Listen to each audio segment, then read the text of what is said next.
Sinisipon, nilalagnat na naman ang alaga ko, ang manok kong kasama. Umaga, buti na lang may panamos, gumaling agad aking manok. Unti-unting bumabalik itong aking ngiti. Sa Panamox Forte, ang manok ko'y bumuti. Sa Forte at Kaplet, kantabay ko lagi. Tumatamlay, humihina ang aking alaga. Paano na kaya? Anong magagawa? Buti na lang may Panamox, gumaling agad aking manok.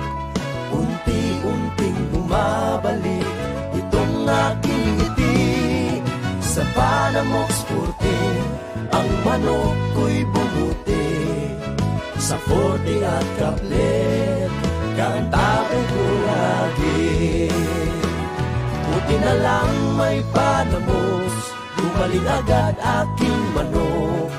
Unti-unting bumabalik itong aking ngiti. Sa Panamox Forte, ang manok ko'y bumuti. Sa Forte at Kaplet, kantabay ko lagi.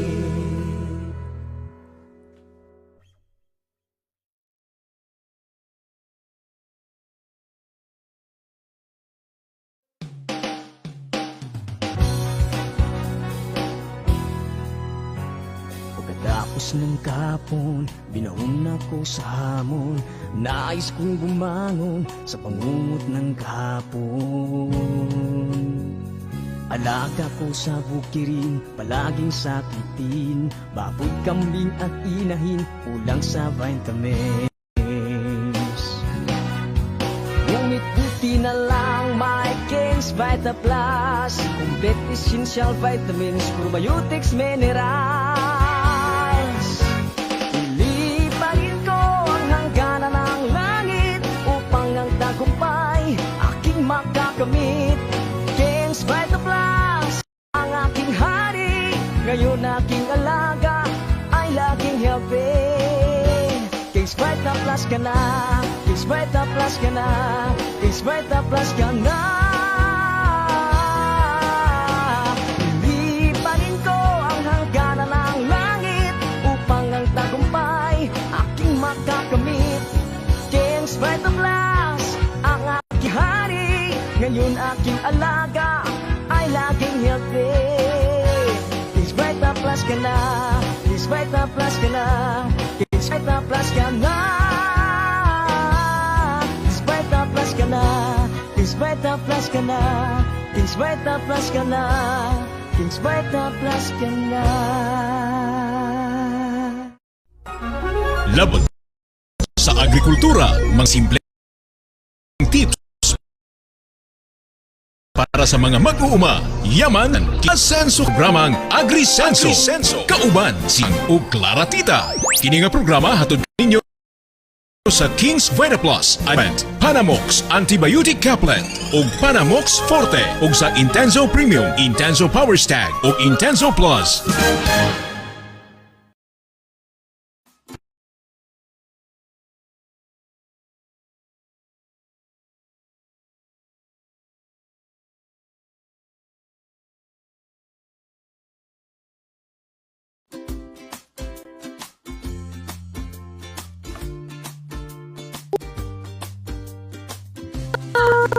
Hindi ba dahil sa sobrang bigat namin kaya umuungot na yung screen? Ayan. Anyway, hello everyone! Diba, matchy-matchy kami ngayon ni Clara and all. Ayan. Magandang hapon po sa ating lahat. Luzon, Visayas, and Mindanao. Pasensya na po kung medyo may problemang technical na naman tayo. Medyo ano bang Tagalog sa pilit? Dumidikit-dikit kami. I just don't know. Ay nako, internet ng Pilipinas, umayos ka. Ayan. So sige lang. Still, the show must go on, diba? Kahit na ano yung mga glitches and all. So patuloy natin ang ating hapon sa isang oras na kasama niyo po kami ni Clara Tita. Ayan. Welcome to AgriSensa. Dito po si Inday Bajang. And of course, kasama ni Inday Bajang, wala nang iba pa ang inyong Clara Tita. Hello po sa mga nanonood sa ating Facebook page ngayon sa AgriSenso. Ganon din po sa ating Ka-Farming Angat Ka Facebook page at later on po sa ating RNG Original News Group Luzon. Hello po sa inyo lahat. At ano din dahil, ganun din sa ating mga Kings Radio stations dyan sa Visayas at dito rin sa Mindanao. Hello po sa inyo lahat sa mga nakikinig sa inyo ngayon. Maraming salamat po. Samahan niyo po kami ni Inday Bajang dahil punong-puno po kami ngayon sa chika, of course.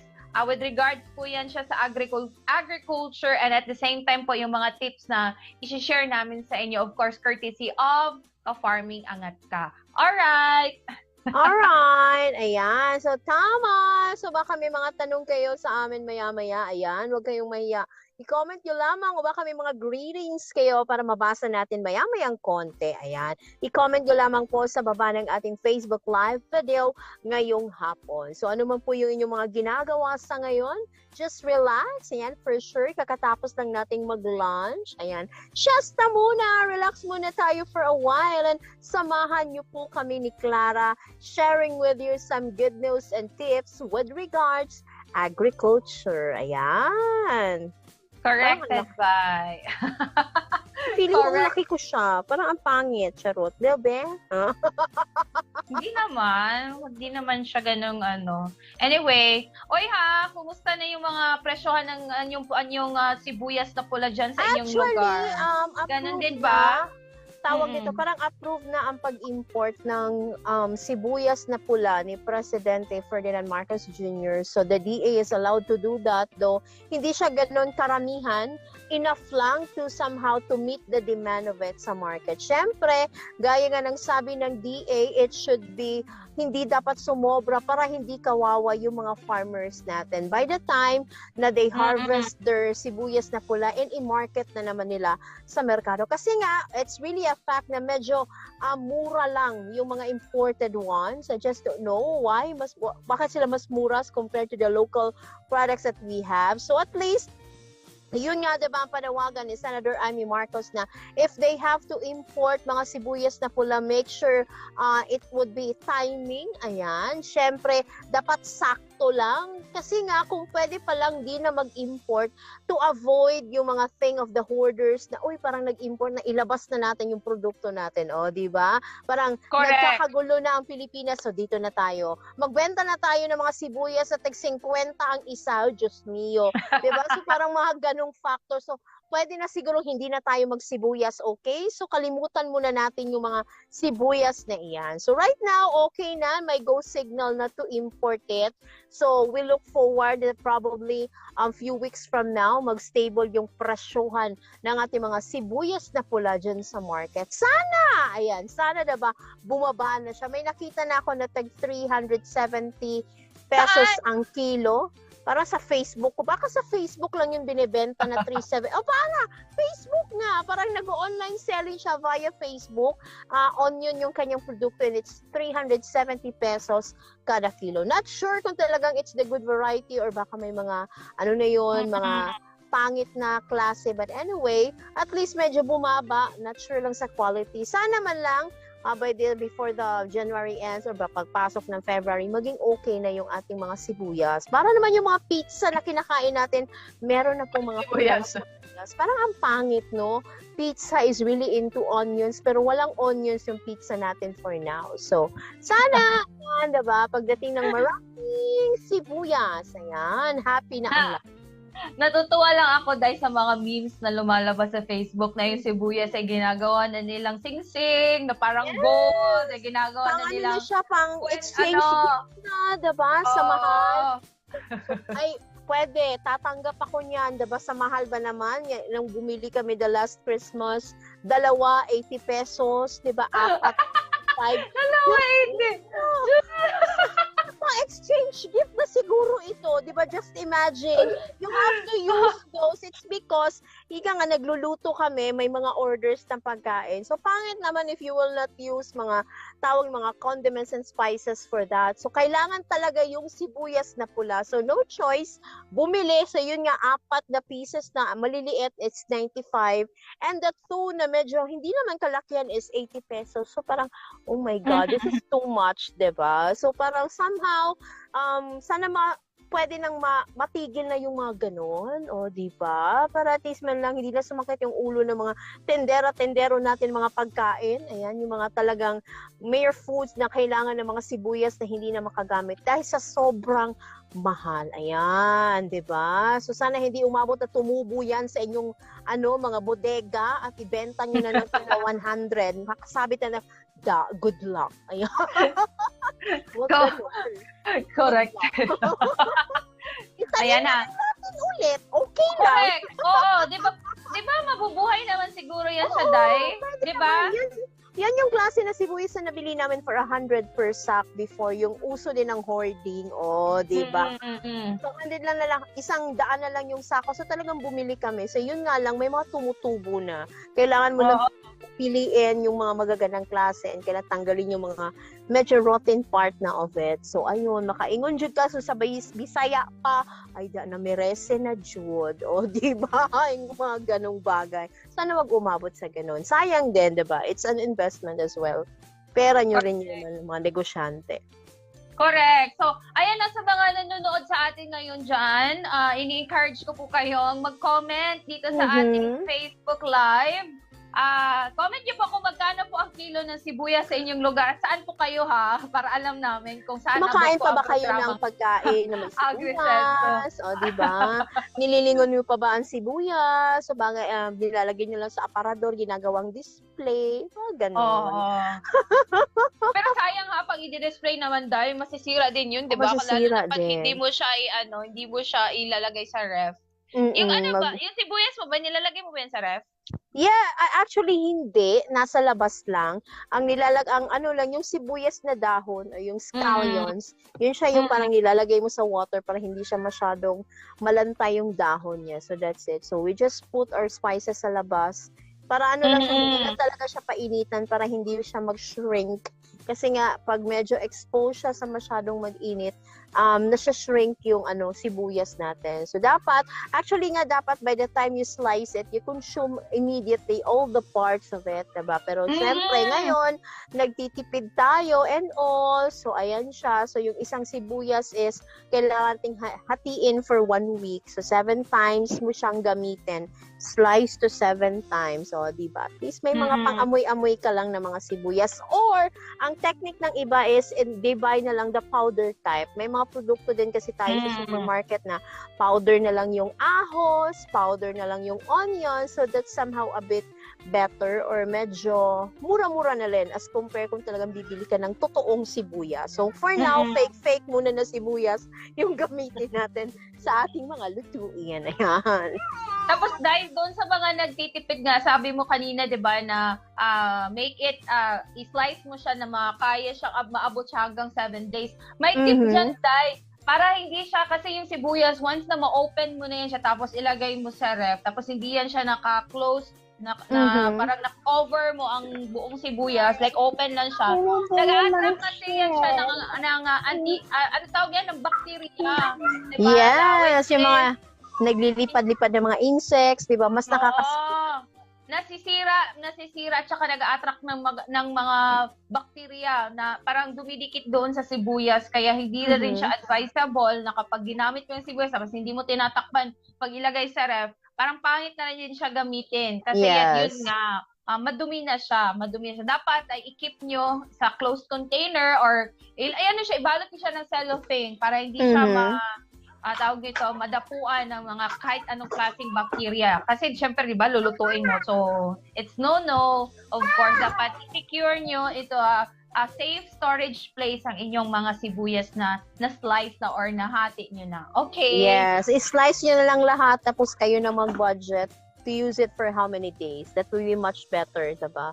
Ano na, pa konti-konti lang naman, pang paamoy lang ng ating mga lutuin. Ayan. Bawi lang tayo sa pagpaparty ng mga sibuyas pag, ayan, ay Diyos ko, ayan na. Pag umabot na po siguro siya sa mga 100 ang kilo na lang. Okay?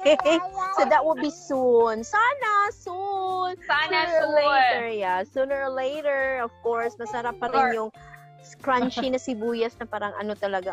It's perfect actually. Caramelized onion. Yes, it's so masarap. Pero right now, sige lang, hanggang Wag YouTube muna tayo. Wag muna. Ang mahal, te. Ang mahal. Alright. Ay, Mula nako. sa usapang sibuyas na pula. Okay, dadako na naman tayo dito sa ating usapang durian. Tama ba? Durian. Yes, Ating it's pag-usapan. durian. Yes, yan ang ating Hello, Auntie. Ayan. Hi, Brie! Hi, Auntie. Ayan, talaga mga ganung factor, oh. Anyway, sa ating agri-balita ngayong hapon, it's a good news. It's because para po ito sa ating mga durian farmers here sa Davao City or sa other regions or the other parts of the country who's into durian farming. It's because, this one, the setting of our agri-balita is here sa Davao City, kung saan ikinakampanya ngayon ang pagtatanim ng puyat na variety ng durian. So sa mga hindi masyadong kabisado ang puyat, ito yung masyadong fluffy and creamy and so yellowish talaga siya. So, oh my God, parang kapaliton kong durian dito sa may Kabantian unya. Tag 60 lang naman ang kilo this time. So, okay na! Ayan. So, sa ating agri-balita ngayon, friends, puyat variety ng durian, malaki ang potensyal na mai-export. O, diba? So, inihayag ngayon ni City Agriculturist Office Focal Person on Industrial Crop, Mr. Dario Devino, sa panayam sa kanya sa Davao City Disaster Radio na mayroong malaking merkado ang durian ngayon na may akreditasyon ng mga importers mula sa China. So, ayan, isa ang China sa big, tawag nito, sa malaking tawag nito, market right now natin for durian. Ayan, masyadong mahilig ang mga Chinese sa durian. They just love it so much. Dahil dito, ini-encourage nila ang pagtatanim ng puyat variety dahil ito ay may potential sa export. Dagdag ng opisyal na mainam itanim ang nasabing variety dahil masarap ito at heavy fruiter. Ayan. Ang spread ng kanyang tawag ito sa nga hindi masyadong malaki katulad ng Arancino variety kung saan sa isang ektarya pwedeng makapagtanim ng medyo maraming puno ng mga durian. So if you just have a limited area for your durian farm o diba, or farming, you can use the puyat variety, diba? So at least hindi siya masyadong kakain ng space kasi nga medyo maliit lang siya pag mag-stretch out ng kanyang branches and mas marami kang maitanim on your area. Actually, hindi na naman puyat. We have different varieties of durian we have here in Davao. Ano pa yung mga iba, yung mga D19, Arancillo, and everything. Ilan lang yung very common for me, but there are really new varieties na ipinapakilala sa publiko to try it out. Syempre, ang lahat dyan ay isa lang ang punto. Hanapin ang pinakamasarap na durian. O, diba? So, for those na into native type, ayan, yun ang kanilang mga bet, or they want to try the new ones, yung mga medyo pula, or so yellowish. So, depende na. But rightly, for those durian farmers we have in Davao, so that's the time na you can explore more. It's because we have that market right now. We have China. And puhon, diba? In the future, more windows or doors sa ibang bansa naman that they would also love to try our frozen durians and other durian products that we have. So it's a good news. It's because Davao City or some parts here in Davao region are durian producers. So at least di na tayo mahirapan. Right now, feeling ko parang overwhelming ang durian kasi here in my location, ang daming durian been sold sa gilid ng kalsada, sold to 50 to 60 pesos per kilo. So kung mga panahon na medyo mahal-mahal ang durian, nasa 100 yan siya and all. But this time, medyo mura. So ayan ang tao, nagpi-fiesta sa durian. So if you're asking why is it medyo early ang mga durian, actually, na-explain yan before, diba? Kasi nga yung durian, most of the time beforehand, peak season niya pag August, which is the Kadayawan Festival here sa Davao City. But because of climate change, naiba yung face ng pagtubo ng durian natin. So, may mga instances na tubo-tubo siya on other months and nagiging pagdating ng August is not so at bumabanat siya by the burr months and also ganyan. So, right now, na medyo abunda, ayan, ang daming durian sa paligid. You eat, but then, hinahinay lang kasi it's really high in cholesterol, diba? So, just take it slowly, just enjoy the sarap, and just don't mind the amoy kasi yan yung mas nagpapa-entice. What makes durian so impressive to other nationalities. Ayan. So, good luck sa ating mga farmers ng durian. Ayan, may bagong market na tayo. Ihataw na ang inyong pagtatanim ng puyat variety para makapag-market na tayo doon sa China. At yan po ang ating Agri-Balita ngayong hapon, mga durian addicts. Ayan, kagaya namin ni Clara.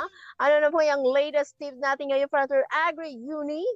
Chika, ayan. Na-excite ako pag durian. Lagi ko sinakikita 60 kilos na ang per kilo. So, pwede na siguro. Try natin maya. Ayan! Malaki siya! Ang diet na to, Ani! Masarap siya dahil yung creamy talaga. Masarap yun siya. Yes! Ako, anything, kahit na anong variety I eat, okay ra sa ako na siya. Basta durian siya. As in, pag ingon ng tindero, anong gusto mo, ma'am? Ay, anything, kuya, basta hinog at pwede nang makain. Happy na ako dyan, okay?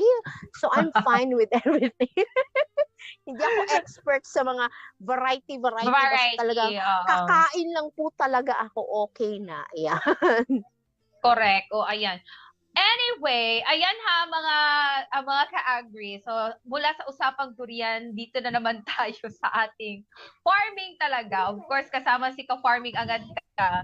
Ilalahad po sa atin ni ka-farming agad ka, Sir Jid, yung mga challenges at solusyon na iyong posibleng ma-encounter during farming. Okay? So, of course, this year ay sa mga nagsisimula po dyan sa farming, makaka-relate ko kayo nito kasi yun nga, isi-share sa atin ni Sir Jid kung ano yung mga posibleng challenges at ano rin yung magiging solusyon na inyong pwedeng mai-apply sa inyong pagsasaka dyan. Kung kayo man ay nagtatanim dyan ng iba't ibang crops o gulay or nag-aalaga man kayo ng hayop, pwede nyo po itong mapagpupulutan ng aral.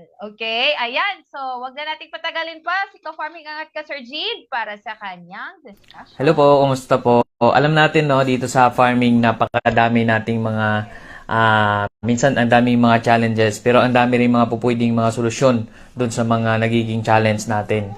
So ngayon dito po, ma-share ko lang din itong nandito sa ating mga tabi ngayon. Tambak tayo nitong King's Vita Plus na vitamins para doon sa mga alagang hayisan. Kaya doon natin na-realize talaga kung gaano ka-importante pala ang pagbubukid. Ako dati, no, habang nasa trabaho ako, nakakausap ko rin yung mga katrabaho ko na ganun din yung sitwasyon nila. Kasi marami rin sa amin mga nag-a-apply sa trabaho galing probinsya, mga magulang namin ay farmer din. No, doon namin nakikita namin yung hirap doon sa trabaho sa bukid. Kaya nagsikap makapagtrabaho sa syudad, nagsikap makapag-apply ng trabaho. Pero lately nung nasa trabaho na, nagkikwentuhan kami, so nakikita namin yung stress doon sa trabaho. So doon namin na-realize na gaano pala ka-importante itong farming. Doon namin napag-usapan na sa bukid, kahit wala tayong pera, magtanim lang tayo, pagsibagan lang natin magtanim. May mga alaga lang tayong mga manok, so may mga itlog tayong makukuha dyan. May mga baboy tayong alaga, may bibenta tayo kapag may kailangan. Kasi ganun din naman, noon, nung nag-aaral ako, no, galing din mismo sa mga baboy yung pinanggastos. Pinagbentahan sa baboy, pinang tuition, pinampasahe, papunta sa school. Kasi pagka magkulihiyo ka na, medyo malayo. So, kailangan mo talaga ng pamasahe. Pag naubusan ka ng pamasahe, minsan nangyayari na rin sa akin yun, naubusan ng pamasahe. So, medyo nahuli ako dun sa topic, sa ano namin, dun sa leksyon. Kasi ang ano namin noon, ano yung pinasukan ko noon ay yung mga technical course kasi, no, TESDA technical course. Wherein kapag nahuli ka ng isang klase lang dyan, so parang ang dami mo nang hindi natutunan. Sobrang nasasayang. So, yun talaga, yun yung mga normal, usual na pinagdadaanan din namin noon, no, sa bukid nung nag-aaral pa na ako. Dahil yan, farmer ang mga magulang ko, na ang kabuhayan namin ay yung, yun, may palayan, na sakto lang din pag konsumo namin. Tapos minsan nagkukopras, na sakto lang din na meron kaming mga pambili dun sa mga ilang mga pangangailangan. Tapos yun, may mga alagang baboy na naibibenta kapag kailangan na pang tuition. Tapos may mga manok, yung itlog ay pang ulam. Tapos kapag gusto mag-ulam ng manok, yun, huli ka lang sa silong. Isa rin yun sa nakakamiss kapag nasa ano na tayo. Kapag napadpad tayo sa mga, sa area, halimbawa, napadpad tayo sa Metro Manila or napadpad tayo sa ibang lugar, sa mga syudad na, wherein nagtrabaho na tayo sa mga kumpanya. Minsan doon natin nare-realize na parang namimiss ko naman humigop nung mas matamis na sabaw ng native chicken, 'di ba? So yun yung mga marami akong ka-relate sa sa office namin dahil marami rin kaming anak na mga farmer din na nag-work, no, as sa CCTV company. Bukod sa CCTV company, nakapagtrabaho din ako sa kumpanya ng mga yung plastikan, magawa ng plastic na yung mga styro. So, yun doon din, ganoon din, maraming nakakausap. Wherein, although yung iba naman, talagang masaya sila doon sa work nila. At talagang ayaw na ayaw nila magbukid. No? So, iba-iba rin kasi ang ng tao. May iba na gusto nila, no, may trabaho na, meron kang trabaho, tapos meron ka ring pagbubukid kasabay. Para pag pagod ka dito, stress ka dito, meron ka ding pupuntahan na medyo mapapawi naman yung pagod mo. Na-enjoy mo kasi yung pag-aalaga ng hayop. Diba? Nabibigyan natin ng pagkain. So, natutuwa din tayo nakikita yung mga alaga natin na kumakain. Na talagang minsan nag-aagawan pa sila. Tapos kapag may tanim tayo, natutuwa din tayo na nakaka-harvest na tayo. Naalala ko noon, meron kami doon sa likod ng bahay namin yung sunugan ng mga dahon sa likod, sa bukid. No, may natubo doon na halaman. So, nilagyan ko lang siya ng kawayan. So, ayun, gumapang siya hanggang sa nabunga. Yun pala ay kundol. Nung nabunga na yung kundol, inaalagaan ko siya, dinidiligan ko siya nung nagbunga na. At nakakuha na yung nanay ko ng nakaani na kami ng pang-ulam. So, tuwang-tuwa ako para nakaka-fulfill sa sarili na meron kang naaani na yun, yung inaani mo lang, kumbaga, pinagsikapan mo lang din na alagaan yung isang pananim na namunga na, nakaka-enjoy tingnan pag namunga na at nagamit mo na rin sa inyong kusina. So, yun din yung pang-ulam ko noon kasi pa lang ako noon, elementary. So, kung di ako nagkamali, grade 2. Ganon. So, yun, pagkada-uwi ko, kasi tuwing tanghali umuwi ako. So, ginagawa ni mama kasi, sinasabawan niya yun, hinaluan niya ng noodles. Kundol na may noodles. Yun yung, di ko malimutan no, na yung kundol na yun, tanim ko. Kaya, proud na proud ako doon. So, yun yung mga sa bukid, no, mga kabuhayan sa bukid na hindi natin malilimutan. Lalo na kapag ganong sitwasyon na napapadpad tayo sa ibang lugar at medyo nai-stress tayo doon. So, naalala natin yung mga ganong kasiyahan natin sa probinsya, yung mga magagandang alaala. So, yun yung isa sa napakagandang alaala na sa ngayon ay kinukunik ko. 'Di ba? So, ang ganda ng alaala niya, why not, ba't di ko siya gawin ngayon? So, yun yung mga ginagawa natin ngayon na nag-aalaga na rin kami ng hayop kasi nga, yun yung mga magagandang alaala noon ng pagpaalaga ng hayop, pagtatanim ng gulay sa farming.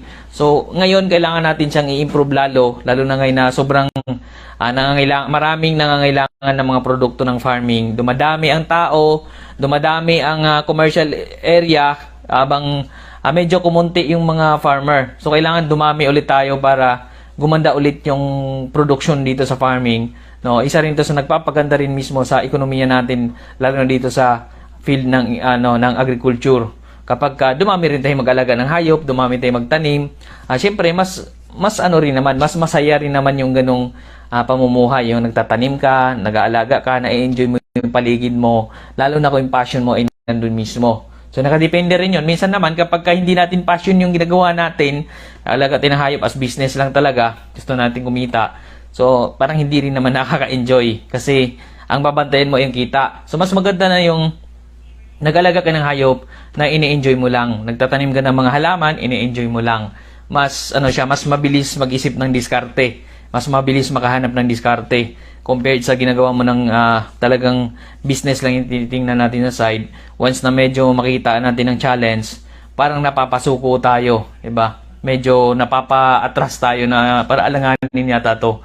No, karamihan din ngayon nag-aalaga ng mga iba't ibang hayop, 'di ba? May mga nag-aalaga ng baboy, yung ilan nalulugi. Ang mga ano nila, ang kanilang hello po kay sa ka-farming Point Breaker watching from Mantika, Misamis Oriental. Good evening, Maulan Lods. Hello sir, mayong gabi sa mga taga Misamis Oriental. No, so yun yung mga din, yun yung mga magagandang gawain din natin dito sa farming. So yun, tulad ng banggit natin, may mga ilan na nalulugi na rin, no? So napasuko din sila. Actually sa akin, yan din yung isa sa tinitingnan ko. Mula bata pa lang ako, actually elementary pa lang ako, mahilig na ako magbasa ng mga books na may mga yung mga tungkol sa pag-alaga ng mga manok, ganyan. So actually tinatry ko na rin dati, nag-alaga ko ng mga sisiw. Kawawa yung mga inahin namin, mga native na inahin, 'di ba? Gala lang yan sila sa silong namin. So gusto ko kasing i-brooder kasi gusto kong maranasan yung nakikita ko sa books na naka-brooder yung mga sisiw. So ginawa namin 'yon, ginawa ko 'yon. Kapag nagpisa na yung manok, kinukuha ko na, binu-brooder ko na. Ayun, yung after mga ilang araw, naparami na. Kasi yung inahin, once na na-brooder na, mga ilang linggo lang, nangingitlog na ulit yung mga native naming manok. So, mabilis siya mangitlog, kaya medyo mabilis din mag-produce nung mga sisiw. Medyo marami rin kaming inahing manok noon. Kaya lang, ang naging challenge ko naman noon, nauubusan ako ng pambili nung patuka. Kailangan pala ng mga manok na pag i-brooder natin, dapat mabibigyan pa rin natin sila ng sapat na pagkain. Hindi pala pwedeng yung mga bigas-bigas lang. So, kailangan niya rin pala yung talagang, mga feeds. Kasi kapag kasama niya yung nanay niya, pinapasyal siya, tapos kumakain niya ng mga kung ano-anong nakakain sa paligid, mga insekto, nakakain nila yon. Kaya siguro sapat pa rin yung kanyang nakukuhang requirements ng katawan niya na para talagang makakuha siya ng sapat na nutrisyon. So, kaya sa amin, yun yung nagiging challenge ko noon na pag naubusan ka ng pampatuka, so medyo alanganin pala. So, yun yung mga inaaral ko rin sa sarili ko na kapag mag-brooder kami ng mga sisiw, no, kailangan din namin na mayroon kaming yung mga pangangailangan na sisiw naka-ready din. Hindi bastang may sisiw ka lang, marami kang sisiw, tapos kulang ka naman ng mga iba pang requirements ng mga sisiw. No, lalo na itong vitamins, ngayon nakikita ko rin yung sobrang halaga ng vitamins kasi kapag hinahayaan natin yung mga manok natin na nandyan lang, na pinapalaki natin, minsan may mga peste na pumapasok. So, ang problema naman nun, kapag may isa doon na nagkasakit, minsan nagkahawa-hawaan na. Kaya yung iba, ang ginagawa nila, pag may sakit yung isa, hinihiwalay nila. Dapat meron silang lagayan nung may mga sakit naman ng mga sisiw. So, yun yung mga pamamaraan na ginagawa nila. Yun. At dito sa mga sisiw din, no, kasama doon sa mga nakikita nating, wag mo na ba mamaya. Kasama doon sa mga nakita nating mga challenge din dito ay yung kapag nagtuloy-tuloy naman tayo ng bili ng mga patuka, medyo mahal din. So, depende na rin sa mga technique yan. May ilan, ang diskarte nila, naggagawa sila ng sariling formulation nila ng patuka. So, may iba, naghalo sila ng mga sapal ng, kasi may area din dito, may area na tinatapon na lang nila yung sapal ng taho. So, yun pala ay malaking tulong din, nakakatulong din, na pwede rin pandagdag doon sa pampatuka, mga sapal ng taho, yung mga sapal ng niyog din, pwede rin, yung mga darak, so yun, laking tulong din nun, pandagdag sa patuka ng mga alagang manok, alagang baboy, at marami pang mga alagang hayop. So, bukod doon, may mga pananim din na pwedeng itanim, yun din yung talagang tinitingnan ko, kasi tulad na nabanggit natin, marami din nakikita na nagpipure sila na pakain ng mga feeds na talagang purely lahat binibili nila. So hindi naman maganda yung nagiging result, although maganda yung paglaki ng alaga. Ang problema naman nila yung sobrang laki naman ng gastos. Yung iba nga, nagiging reason nila kaya ayaw nila mag-alaga kasi sobrang mahal daw ng mga feeds, sobrang mahal na bilihin. So yun yung mga gusto kong bigyan ng solusyon sa sarili ko. Kasi ako gusto ko talaga mag-alaga ng hayop, nandun yung linya ko, nandun yung hilig ko. So tinitingnan ko rin sa sarili ko ano bang mga dapat kong gawin. So yun yung mga inaano natin. Kaya kung mapansin niyo sa mga vlogs natin, nag-share din tayo ng mga iilan sa mga pamamaraan na ginagawa din namin. No, at sa ngayon kasalukuyan pa rin tayo nagle-learn mismo. Hindi natin masasabi na lahat ay perfect. Wala naman talagang perfect kasi lahat naman yan ay kailangan nating aralin at kailangan din natin na danasin mismo kung ano mismo yung aktual na sitwasyon. So, yun yung mga ginagawa namin. Kaya nagtatanim tayo ng mga Madre de Agua din. Madre de Agua, mataas sa protina. Tapos merong yung mga azola din. Actually, wala pa kaming azola. Ito yung plan ko next na itatanim din kasi maganda rin ito dun sa mga alagang manok, mga alagang pato, mga itik. At ang maganda sa azola, mabilis kang maka-harvest, no? So sa loob ng isang linggo, maraming beses kang pwede maka-harvest ng azola na ibibigay mo sa mga alagang hayop. Pwede siyang ihalo sa feeds, no? Pwede ihalo sa darak, depende na rin sa sarili nating magiging formulation para kahit papaano medyo makatipid. Or may space kami ngayon, isa rin sa ginagawa namin ay pagtatanim ng mga mais. Yung mais pwedeng ibigay sa mga manok, pwede bigyan yung mga pabo, yung mga pato, yung mga itik, maging mga baboy, pwede rin kumain ng mga mais na tanim namin. Kasi yun na nga, nagiging challenge yung talagang mahal ng bilihin ng pampatuka. Kaya dapat tayo mismo may sarili din tayong source ng pampatuka ng alaga nating hayop. So nakadepende sa atin yun kung anong klaseng hayop. No, may mga iilan na mas gusto nila mga native kasi mga native nakukuha natin sa paligid at sanay yung mga native kumain ng mga alternative na patuka. Pero may ilan naman, katulad sa amin, meron kaming mga baboy ngayon na mga white. No, yung mga white naming baboy, mga cross na yon. Pero meron pa ring halo doon na talagang pure. No, kaya lang hindi siya ganoon kabilis lumaki compared sa naka-pure feeds. Pero so far naman, kapag inahining baboy, hindi naman kailangan patabain ng todo. So, yun, okay naman siya. Maganda rin yung anak. Kaya yun yung mga ginagawa namin ngayon na hakbang, yung pagtatanim din para dagdag din na magiging magiging source namin ng mga pampakain sa alagang hayop na hindi kami kailangan bumili ng yung mga mamahalin pa na patuka dun sa mga alagang hayop. At magkapag-alaga din kami ng hayop ng kahit wala kaming malaking pera. Kasi yun na nga, yun yung goal ko talaga na mag-alaga ng hayop. Hindi ko kailangan ng sobrang malaking puhunan. Kasi tulad na nabanggit natin, karamihan sa mga nag-alaga ng, lalo na yung itong baboy, kung maraming inahin, kung meron kang mga 10 inahin, sobrang laki na ang iyong gagastusin din kapag nag-pure ka. So siguro mga milyon-milyon din halos ang gagastusin mo bago ka magkaroon ng baka pagbenta. So minsan hindi mo pa masabi kung talagang kikita ka. Kasi yun na nga, minsan may something din sa medyo minsan mas mahal ang patuka. Tapos yun namang karne na live weight ay medyo mura ang bili ng iilan. Kaya mas maganda sa akin, ang target ko, ang goal ko talaga is magparami ng alagang hayop. Tapos direct to consumer na yung magiging doon sa mga produce namin. No, direct to consumer, ibig sabihin, it's either dalhin na natin sa mga tiangge, dalhin sa palengke, no, mag-open ng mga stall sa palengke, tapos doon natin ipwesto. Importante, meron tayong magiging laging source ng ibebenta natin doon sa palengke. No, kailangan tuloy-tuloy yung magiging source. Pero sa ngayon, doon pa rin kami sa mga lechonero, yun yung mga usual naming pinagbentahan. Yun yung tinatawagan namin or minsan pinupuntahan namin, depende. Kasi marami rin mga lechonero, no, depende rin, may iba rin kasi medyo mahal ang bili pero hindi naman maayos makipag-usap. So may iba naman medyo mababa konti pero magaling makipag-usap, maayos. Hindi naman kailangan magaling, importante yung maayos makitungo. Kasi mahirap din naman yung kahit sabihin nating maganda yung presyo nila kung pangit na may ugali.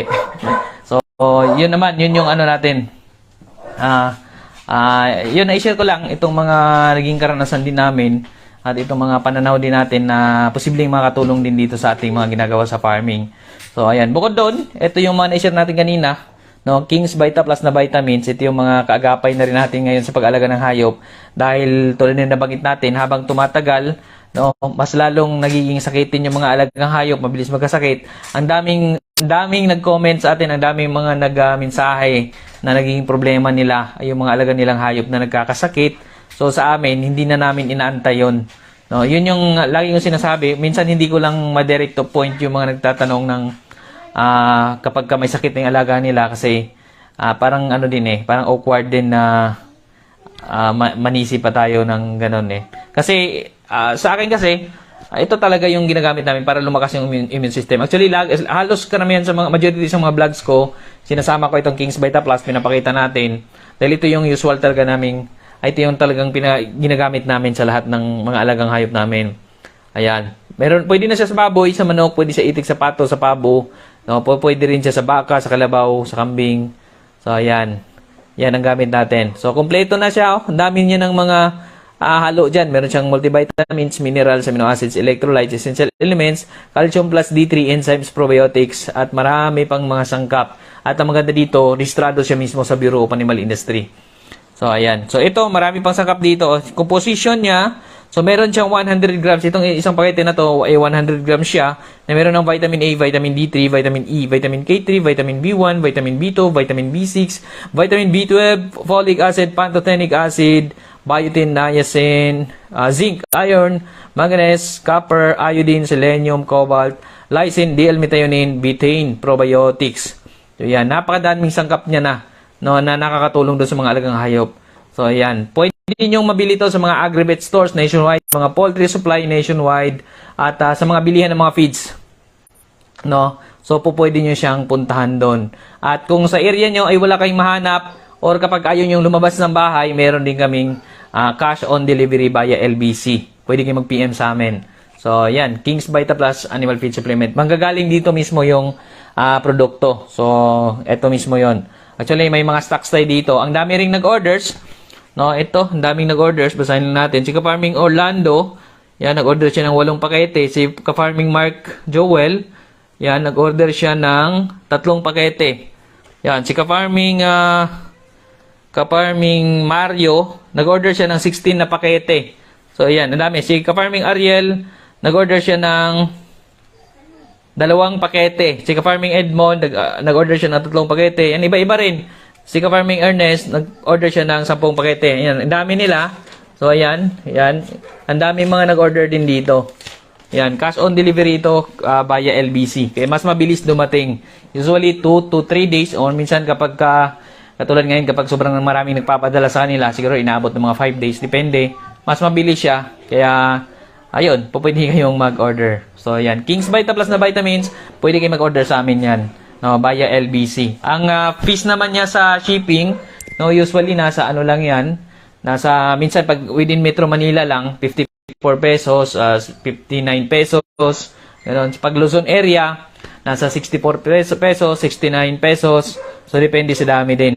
No, kapag sobrang madami na, pag 8 kasi medyo mababa kasi siya doon sa promo pack ng LBC. Kapag medyo madami na, mas mahal na. Minsan nagta times 2 na. So, yun. Sa Visayas, ganoon din. Mindanao po pwede rin. No, via LBC. Cash on delivery. Pagdating sa inyo, doon nyo pababayaran. So, parang Shopee lang din. Ang gusto ko lang sa LBC kasi, mas mabilis, tsaka mas maayos yung kanilang pagdala ng mga package. Mas hindi siya yung talagang basta-basta lang. Mas maayos yung pagpapadala. So, yun yung nagustuhan ko kay LBC. Siyempre, gusto natin makarating yung produkto na maayos pa rin. Hindi yung sira-sira. Kaya, yun. So, hindi naman natin sinasabing sa ibang shipping company ay sira-sira. Dito lang talaga is proven and tested ko na kay LBC. Kaya, mas gusto ko kay LBC para mas safe na rin. So, yun. Kaya, subukan nyo na rin kung gusto nyo yung masubukan. King's Vita Plus na vitamins. Ayan. So, karamihan, marami mga gumagamit nito, no? Mga kasama rin natin, mga nag-share na mga ideas. Sila ka-native, sila katambayan, no? Sila Sir Jigger Villacorta, no? Sila marami pa. Sila Sir Bilyaran, Dodong Bilyaran. So, yan, mga gumagamit sila ng King's Vita Plus na vitamins doon sa mga alaga nilang hayop. So, yan. At marami pang iba na gumagamit nito. No? Sila Inday Ligaya, sila Miss Popcorn, yung mga yan, may mga alaga silang hayop, no? Sila Tia Magda, may mga alaga silang mga baboy. So, ito yung mga ginagamit nila. At marami pang mga influencer din, mga social media influencer, na kahit mapanood natin doon sa mga page nila, sa mga YouTube channel nila. So, ito yung ginagamit din nila para doon sa mga alaga nilang hayop. Yan, King's Vita Plus na vitamins. Available siya nationwide. Or pwede rin kayo mag-PM sa amin dahil meron din dito available. Papadala namin cash on delivery. So, yan yung mga produktong napakagaling na rin na talagang subok na.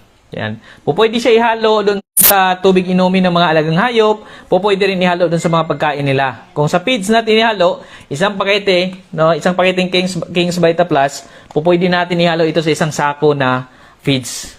Yan. Kaya madami-dami na. Kung isang beses mo lang pakainin, halimbawa, meron ka isang sakong feeds, doon mo ihalo lahat to. Tapos yung feeds na yon, pwede mo pang umaga lang ipakain sa mga alaga mo. So matagal na rin maubos. Kung konti lang na maalaga mo, so tipid na rin. So, yan. 99 pesos lang dito sa atin. King's Vita Plus na vitamins. No, sa tubig naman, pwede isang kutsara, halo mo sa 4 na litro na tubig o isang galon na tubig. So, yun yung papainom mo. Wala naman siyang overdose, kaya sa akin, ang ginagawa ko dito, tinatansya ko lang. So, tinatansya ko lang, sinasakto ko lang gaano kadami yung mauubos nilang inumin ng mga alaga namin. No, kasi hindi naman ako nagsusukat na. So, maganda dito, walang overdose at pwede pa sa ibang mga alagang hayop. No, pwede siya sa kambing, sa baboy, sa baka, sa kalabaw, sa rabbit, sa kabayo, sa pabo, sa pato. Yan. Yan yung ginagamit namin sa mga alaga naming hayop. So itong na-share natin ngayon, King's Vita Plus na vitamins, based mismo ito sa aming sariling experience. No, doon naman sa mga pampurga, maraming nagtatanong sa atin, ano ba yung gamit namin pampurga daw? Ang gamit namin ay itong Worms to Go. Ito yung pinampurga namin sa aming manok, sa mga pabo namin. No, Worms to Go, dahil meron na siyang Albendazole Plus Prasequantel. Yun yung gustong-gusto ko sa Worms to Go. Kaya yun ang aming ginagamit. Ang brand niya mismo ay Worms to Go. Nabibili rin natin doon sa mga agri-vet stores. Doon naman sa mga alaga nating manok, kapag talagang may sakit na yung manok natin, no, kapag may mga sipon, halak, laway-laway, bulutong, coryza, fall cholera, ano pa bang sakit ng mga manok, no? Kapag may mga sugat, halimbawa yung mga manok natin na panabong na galing sa laban mula sa ruweda o Panamox caplet, maganda rin dyan. Yung mga nakataling manok, Panamox caplet, kasi ito yung itsurang capsule. So yung pinapainom yun dun sa manok na may mga sakit. Kapag naman pagala ng mga manok or mga sisiw na sa tubig lang umiinom, umuwi lang dun sa bahay nila or nakanet sila, tapos tulad nung amin, yung setup namin, nakanet lang, tapos umuwi lang sila dun sa bahay para uminom ng tubig. So Panamox Forte naman aming ginagamit dun. Kapag may sipon, yun, laway-laway, bulutong, coryza, fall cholera, yung mga halak, yung mga pisik, at ano pa ba, mga sipon, no? O mga lagnat ng mga biik mo, mga ubo ng biik, mga sipon ng biik, diarrhea ng biik, Panamox Forte, aming ginagamit dyan. So yan, nabibili rin yan sa mga agri-vet stores. Panamox Forte, yan ay binubuo naman ng amoxicillin, tylosin, paracetamol at carbocisteine. So meron siyang 4 na halo doon. Kaya talagang effective siya doon sa mga alagang hayop. Ito ay based experience lang din namin. Hindi man ako eksperto pagdating sa gamot, ito ay based mismo sa experience namin. Panamox Forte. Okay? At yung pampurga, yung Worms to Go. No, kapag naman may mga pet tayo, gusto natin na bigyan ng vitamins na talagang pang pet. So King's Vita Pet naman ang pwede sa mga manok, sa mga pet natin, yung mga pet natin na aso, pet na pusa, mga pet natin na rabbit, pet natin na mga ibon. King's Vita Pet, napakaganda rin doon sa mga alaga nating pet. So ito naman, King's Vita Plus. Actually, ito pwede rin sa mga aso to, pwede sa rabbit. So ito pagkalahatan siya pang mga livestock, poultry, mga swine. So pwede itong King's Vita Plus.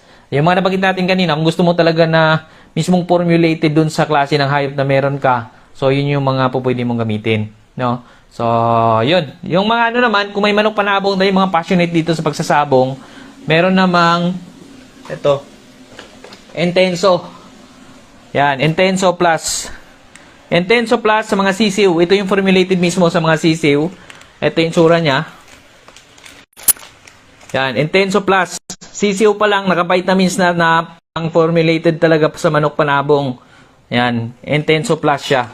So actually, ito rin yung gamit namin sa pabo, mga sisiw na pabo. Napakalakas din ito, napakaganda dun sa mga sisiw ng pabo. No? Mga sisiw na manok, kung gusto natin, kahit anong manok, pwede rin ito eh. Napakaganda rin dito sa mga manok natin, kahit yung mga pinapalaki nating manok, mga native chicken, na gusto nating i-vitamins, pwede rin itong Intenso Plus. Mamili ka na lang. King's Vita Plus at Intenso Plus. Pwede yan. Yan. Intenso Plus ang ginagamit namin doon sa mga sisiw namin. Lalo na doon sa mga yung mga gusto natin na formulated sa manok panabong, Intenso Plus, napakaganda. No? Doon naman sa mga manok natin panabong na malalaki na, kasi marami din, hindi tayo nag-promote dito na magsabong ka. Na-share lang natin ito para doon sa mga passionate na mag-alaga ng manok panabong. Napakarami akong kilala, nag-alaga ng manok panabong pero hindi sila nagsasabong. No, masaya lang silang mag-alaga ng manok panabong. So kasi nandun yung passion nila. Kasi pinsan ko, tito ko, yan tatay ko, may mga manok panabong pero hindi sila nagsasabong. No, gusto lang nila na yung manok nila talagang matapang para kapag may bumili na yung mga passionate din doon sa pagsabong, di magandang klase yung manok mo, babalik-balikan ka. So, yan. Intenso Plus. Ito naman ay Intenso Power Stag. Yan. Intenso Power Stag. Itsurang capsule siya. Ito yung formulated naman sa manok panabong na kinukondisyon natin. Yung mga pinapalaki nating manok. Mga stag or bayong-bayong. Yan. Intenso Power Stag. Yan. Ang dami niya ng magagandang sangkap din. Meron siyang whey protein, amino acid, enzyme, AGCG, calcium, and L-carnitine. Ito. Intenso Power Stag sa mga manok panabong to. Ayun yung vitamins niya. So yan, Intenso Power Stag para sa manok panabong. Para naman doon sa kinukondisyon na yung actually hindi rin ako masyadong familiar sa mga sabong. Pero ito ay na-share ko lang kasi yung tatay ko, yung chewing ko nag-alaga ng mga manok panabong, yung pinsan ko. So ito naman yung pang-kondisyon naman doon sa manok panabong. Intenso Premium naman to. Yan, Intenso Premium, na meron na siyang vitamins and minerals, B-complex, plus ginseng. Lahat ito mga nababanggit natin, itong mga Intenso products na para sa mga manok panabong, nabibili rin ito sa mga aggregate stores. Intenso Plus, Intenso Premium, Intenso Power Stag. Itong King's Vita Plus, Worms to Go, King's Vita Pet, Panamox Forte, Panamox Caplet, lahat yan ay nabibili sa mga aggregate stores nationwide. So, ayan. Kung wala naman sa area nyo, pwede kayo mag-PM sa amin. Tapos yung mga ilan dito, nabibili rin to sa Shopee. No, nabibili rin to sa Shopee. Pwede kayo mag-PM sa amin kung may katanungan pa kayo. At pwede namin ibigay sa inyo yung link din ng Shopee kung saan nyo rin nabibili. So, yun. Sa mga, inulit natin, sa mga aggregate stores naman, pwede natin mag-inquire dyan. Dahil maraming mga aggregate stores na available na rin ng mga ito. So, yan. Ito yung mga ginagamit namin ng mga vitamins. Inulit natin. Hindi ako expert pagdating sa mga gamot. No, ito ay na-share ko lamang based na rin mismo sa experience namin. Dahil gumagamit din kami ng ganitong produkto doon sa mga alaga naming hayop. Yan. King's Vita Plus na vitamins. Napakaganda rin sa lahat ng alaga nating hayop. Ayan. Kaya subukan mo na rin ng King's Vita Plus Animal Feed Supplement. So, ayun. No, sana nakapag-share tayo kahit papaano ng mga ilan sa mga tips na at yun, mga experience, no, mga pamamaraan, at sana nakakuha kayo ng kahit kunting idea lang mula doon. So, yun lamang po muna sa ngayon. Maraming salamat po. Thank you po. Happy farming po. Bye-bye po. Maraming salamat to Farming Angat ka, Sir Jid. Of course, ha. Salamat po sa inyong, kumbaga, napaka-fruitful po na discussion when it comes to farming. Sa mga nagnanais po na mag-alaga ng hayop dyan, sa mga magta-try po sa farming, of course, huwag niyo pong kalimutan na i-follow, of course, ang Ka-Farming Angat Ka Facebook page. Ganun na rin po ang Farming Business ATBP na Facebook page para po sa mga karagdagang detalye and of course, sa mga more inspiring stories po na ipoproduce ni Ka-Farming Angat Ka sa atin, ni Sir Jid. O, ayan. So, I hope na meron po kayong natutunan dito sa ating Agri-Unique Chika. O, di ba, Inday Bajang? Inspired ka ba? Na-inspired ka ba doon? Nakinig ka ba o hindi? Nakinig ako, diba? As always talaga, si Sir Jid kasi is yung lecturer na laging nagsasabi, take farming as easy as possible. Just chill lang. Don't pressure yourself, ika nga, diba? Kasi yung iba, they're into farming, parang they're so in heat talaga na dapat ganito, I should succeed on this. Dapat pag bumili ako ng 100 manok, dapat after a month kikita agad, diba? So, just take it slowly. Take it somehow positively and whatever it is na pwedeng mangyari, yung sinasabi nga niya palagi na malulugi ka, meron ka mga problema and all, tanggapin mo, it's because that's part of the challenge being a farmer, di ba? So, syempre, andun yung mga wala naman sigurong nag-farming na hindi nagka-problema. Parang lahat ata. Problema pa nga yan, yung mahalang mga bilihin, mahalang mga pataba, mahalang seedlings, that's part of the game. So, ikaw as a farmer, tanggap mo yon. So by the time you start really your venture into agriculture, sa pag-aalaga ng mga hayop, talagang kasali na sa kwintada mo lahat anong pwedeng mangyari or kung malulugi ka or whatsoever. Syempre, it's your passion. If you really really have that really the intense passion to continue, then go on. Ayan, diba? Makikita mo naman yung by factor niyan after few months maybe or a year na pwede ka nang kumita, di ba? Slowly. At least man lang, uy, nakabawi na ako ng slight. Parang enjoy ituloy na natin. O, di ba? Ganon. Siyempre, aside sa nag-enjoy kang kinakain ng iyong mga manok, ang iyong mga gulay, ayan.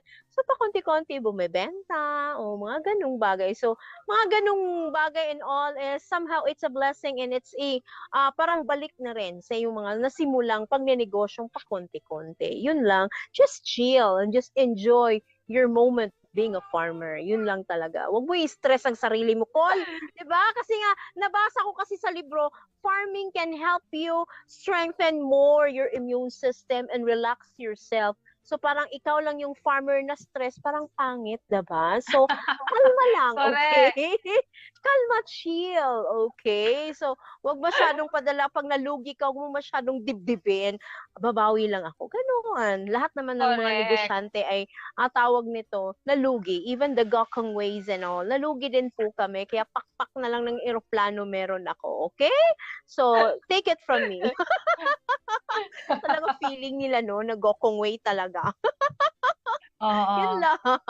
Baka gusto niyo po ng mga pa-Gcash, i-message nyo lang po si Deba Jang. Ay, grabe siya. Baka mag-message talaga, Day, no? Kakaloka. Kaloko, ang sarap, no? Gcash, may ano kayo? Sige, saan lang yung Gcash number, na lang. charota? Bongga, si auntie, ha? I'm gonna buy you in your friends, charota. Kung ano, sa tawag ni, nakatawa na. kung si Manong Tambayan ang nagbibigay ng sisiw, si Indeba Jang ay namimigay po ng Gcash. Oo. Once Gcash. na, di ba, nasa ano na Namiss tayo ko na kasi silang ngayon, dalawa, Day? swear. Nasa 21K Ano? followers na kasi ang AgriSenso. So pag aabot tayo ng 30K followers, Oh my si Indeba gosh. Jang ang bahala dyan. Oh my gosh, Ma Macy Tabang. Help me. Oh my gosh, I'm so vulnerable. Charot.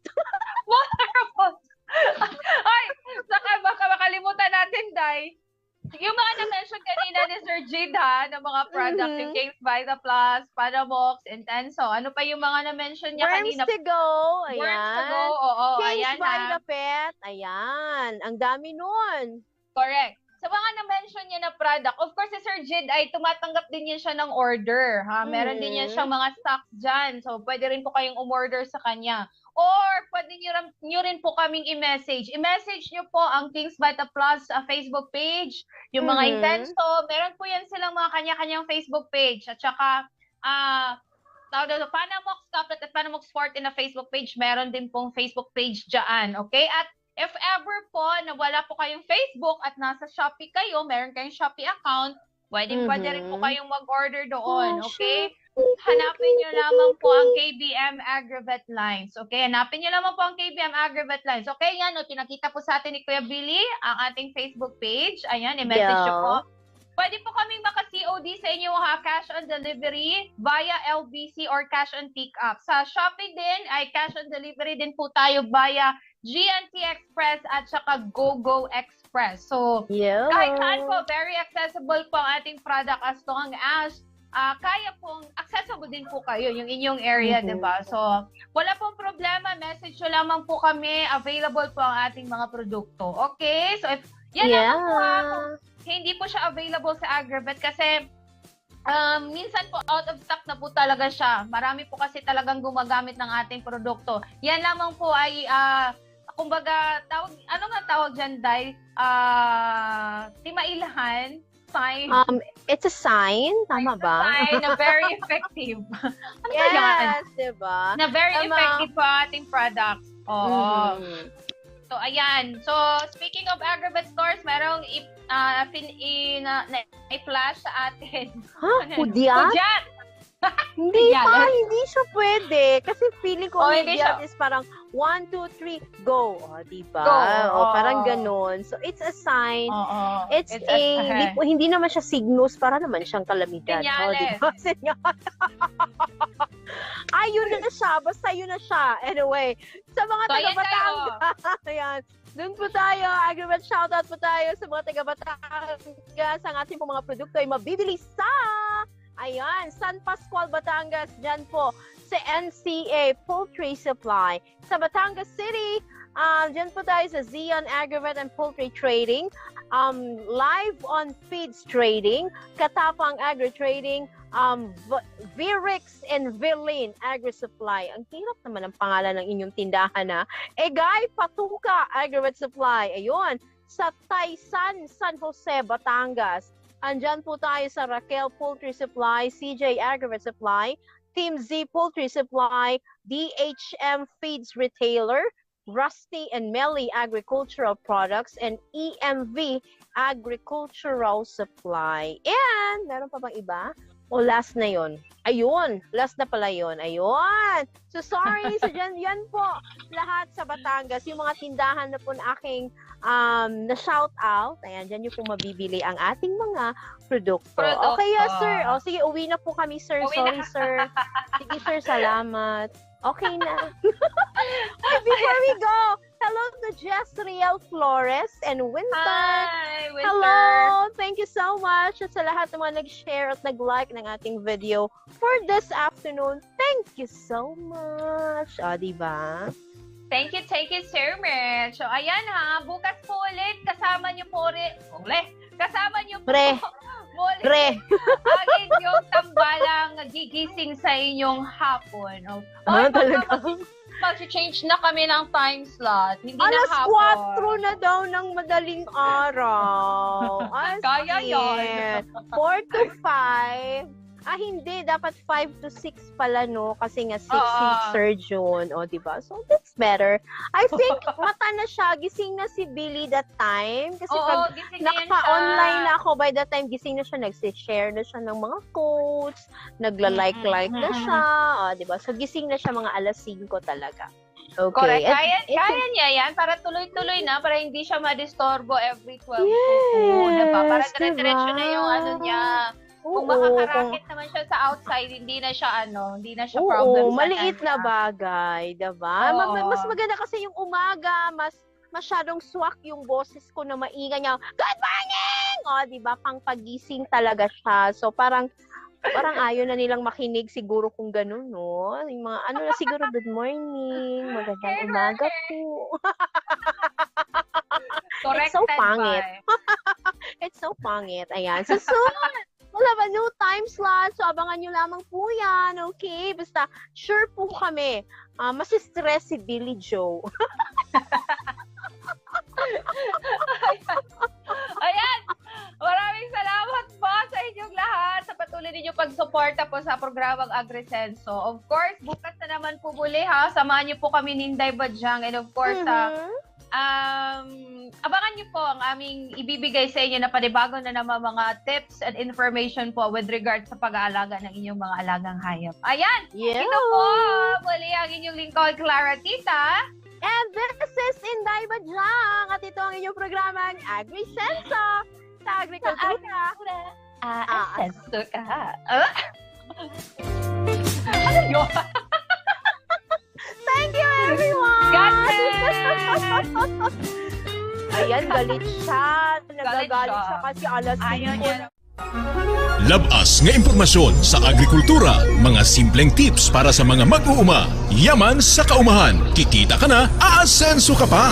Sa programang AgriSenso, kauban si Inday Badyang o Clara Tita. Kini nga programa hatod kaninyo sa King's Vita Plus Animal Feed Supplement, Panamox Antibiotic Caplet ug Panamox Forte ug sa Intenso Premium, Intenso Power Stag ug Intenso Plus.